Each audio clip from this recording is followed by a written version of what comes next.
situ semua para bini sepuh, ahli-ahli kejawen, ahli-ahli Jawa itu menerangkan bahwa pada masa akhir Mojopahit itu ada perjanjian antara Sabdo Palon dan Sabdo Palonoyo Genggong ini dengan Syekh Subakir, kan begitu. Nah, Syekh Subakir ini siapa? Ternyata Syekh Subakir ini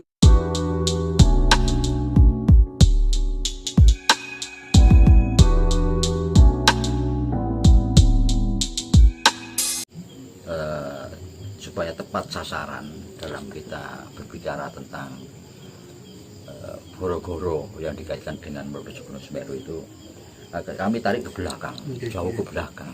Jadi dalam ungkapan saya yang terakhir ya tentang Jawa Jawi Moto Siji itu, jadi kelak akan kembalinya Sabdo Palon kalau ada Ratu Tanah Jawa sing Jawa Jawi Moto Siji, kan begitu yang terakhir saya sampaikan. Di sini kenapa kok seperti itu? Jadi sering saya katakan bahwa perubahan peradaban yang paling ekstrim ya dari manusia ini, beralihnya pandangan manusia ini tentang doktrin kosmogoni, doktrin kosmologi, jadi tentang sentral kehidupan ini pada alam, lantas berubah menjadi ditarik ke nilai-nilai kemanusiaan yang disebut dengan humanisme itu. Humanisme. Jadi manusia sudah mulai memperhatikan manusia itu sendiri, nilai kemanusiaan. Jadi yang konon bahwa manusia itu sebetulnya tugasnya menjaga alam. Sekarang justru setelah beralihnya peradaban, manusia minta dilayani oleh alam. Jadi semua demi kemanusiaan. Kalau perlu alam ini rusak tidak banyak diperhitungkan karena demi kemanusiaan. Itu yang perubahan yang terjadi pada bahkan sebelum Masehi gitu ya, sebelum Masehi. Lantas terus berkembang. Titik yang pertama itu yang akhirnya menggugah manusia untuk kembali kepada doktrin kosmogoni itu kejatuhan Bizantium itu. Apa itu, Mas? Konstantinopel. Oh, Konstantinopel. Jadi Konstantinopel kembali kepada Turki ya. Tadinya dikuasai oleh Romawi kan. Romawi, lantas akhirnya jatuh Konstantinopel, Bizantium itu yang akhirnya menjadi ibu kota Turki, Istanbul itu kan titik pemikiran dari para ilmuwan waktu itu, sehingga kok bisa yang konon bangsa-bangsa di belahan bumi bagian barat itu kiblatnya kepada alam, lantas berubah kepada nilai-nilai kemanusiaan yang agak sedikit mengabaikan tentang kelestarian alam. Tapi demikian berubah, kok malah Romawi itu lemah. Itu yang menjadi pemikiran.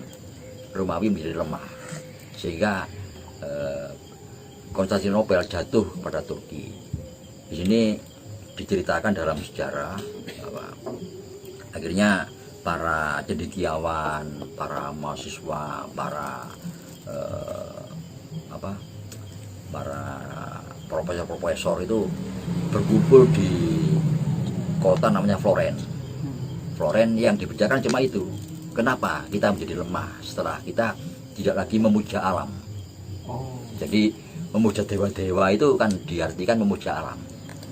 Atau memuja alam itu oleh orang sekarang diartikan memuja dewa-dewa. Memuja gunung, memuja laut, memuja pohon besar, kan memuja danau kan itu. yang dikuasai oleh dewa-dewa. Nah, sekarang ini pengertian memuja alam, pengertian memuja itu sudah berubah, dianggap menyembah alam. Berarti memuja sama menyembah sesuatu yang berbeda. Mestinya berbeda. Ya. Jadi manusia pada saat disebut konsentrasinya kepada pelestarian alam. Ini oleh orang sekarang diartikan menyembah kepada alam. Kalau memuja itu kan kayak orang muji gitu sih, Mbak. Nah, sekarang hendaknya sudah kembali kepada pengertian lama. Namanya memuja alam itu tidak berarti alam itu dianggap segala-galanya, enggak. Merasa bahwa manusia bagian dari alam. Kerusakan alam adalah kerusakan manusia. Kelestarian alam, kelestarian manusia. Kemakmuran alam, kemakmuran manusia. Karena manusia itu bagian dari alam dan tidak terpisahkan. Bahkan alam itu ibarat ibu kandung dari manusia. Itu kan ya pengertiannya memuja itu.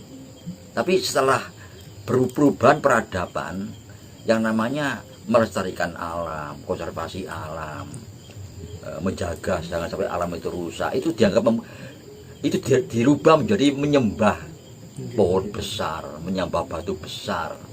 Kalau dulu kan enggak, ada batu besar di kampung dilestarikan, dibiarkan, tidak boleh dirusak.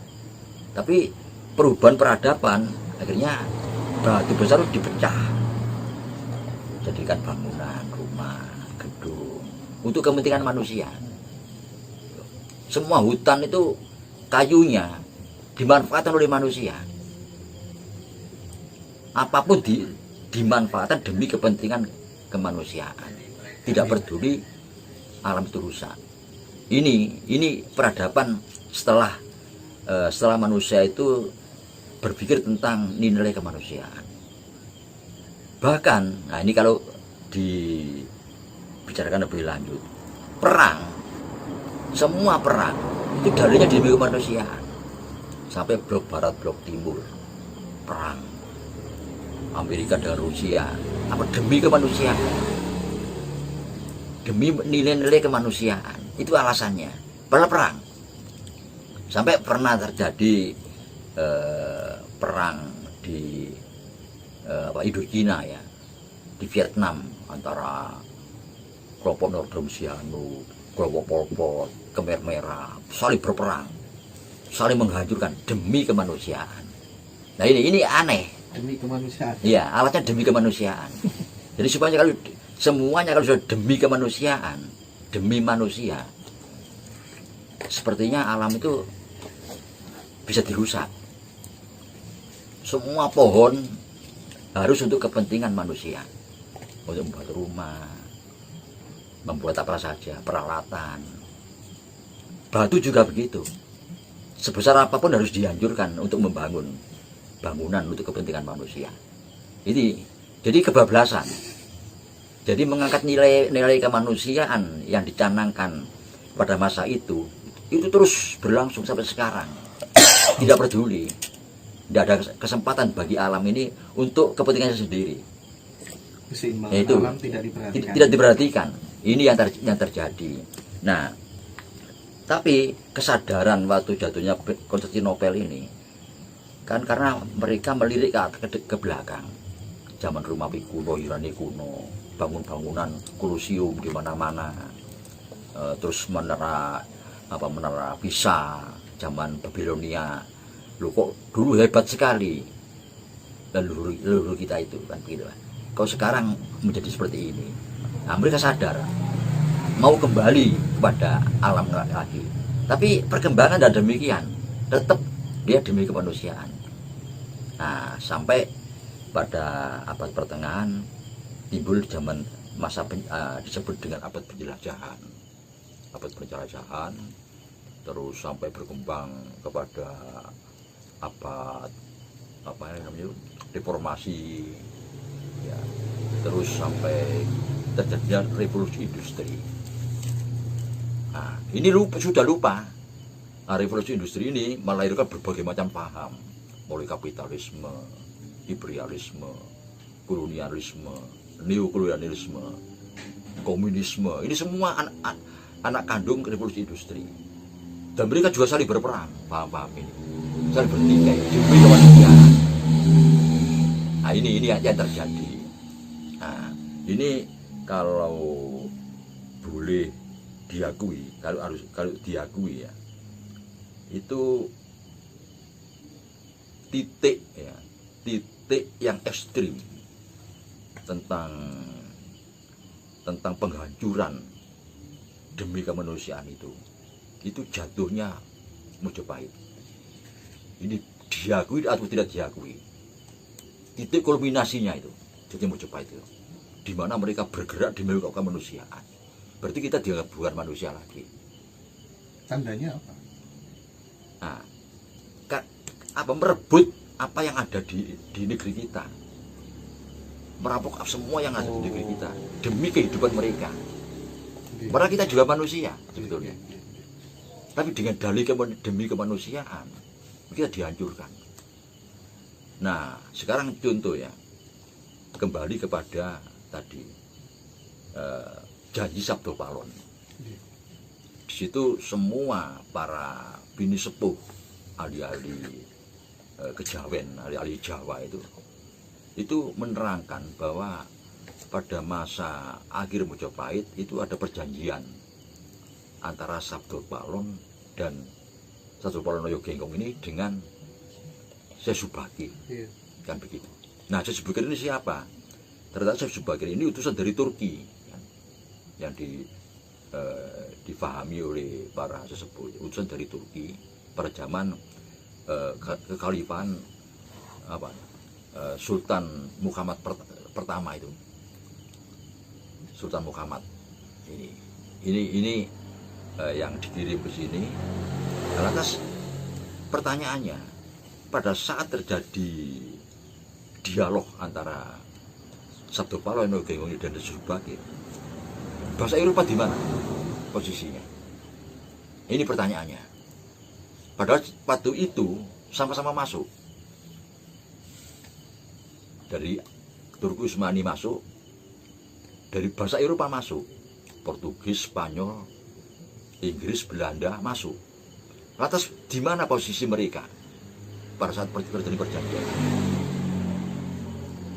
Katakanlah perjanjian yang diungkap sebagai janji Sabdo Palon ini merupakan satu perjanjian antara para elit tentang masa depan dari bangsa ini. Cuma akhirnya dibeberkan ya secara mitos. Tapi mitologi. Kan itu khusus Nusantara kan ya? Iya, betul. Perjanjian itu ya? Iya. Jadi pertanyaannya, pada saat terjadinya perjanjian itu, kalau itu ada orang, iya, posisi mereka yang iya, Eropa gitu ya? Di mana posisi bangsa-bangsa Eropa? Ini pertanyaannya. Tahunnya sama persis itu. Jadi abad 17. Abad 17 awal. Gimana itu penjelasannya? Nah, ini yang pertama yang harus kita pikirkan.